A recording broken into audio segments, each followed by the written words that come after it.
நான் ராணிப்பேட்டை மாவட்டம் ஆற்காட்லேருந்து என் சந்தோஷ்குமார் பேசுகிறேன்.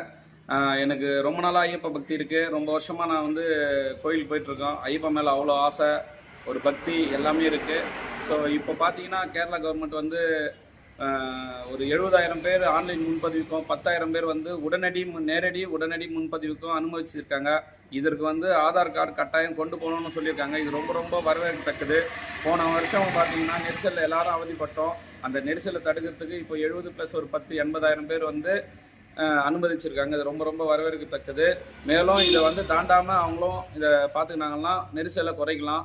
மேலும் அடுத்தது பார்த்தீங்கன்னா பக்தர்களுக்கு தேவையான விஷயமே விபூதி, பன்னீர், கற்பூரம் இது போன்ற விஷயம். இதெல்லாம் வந்து பக்தர்கள் வந்து எடுத்துகிட்டு போகக்கூடாதுன்னு சொல்லியிருக்காங்க. இது ரொம்ப ரொம்ப கண்டிக்கிறோம். நாங்கள் எங்களோட பக்தியின் வெளிப்பாடு விபூதி, குங்குமம் எல்லாமே தான். ஸோ இதை எடுத்துன்னு போயிட்டு ஒரு கோயில் போனாலும் கற்பூரம் ஏற்றுவோம். ஸோ இதெல்லாம் இல்லை வேணான்னு சொல்கிறதுக்கு ரொம்ப கண்டிக்கிறோம்.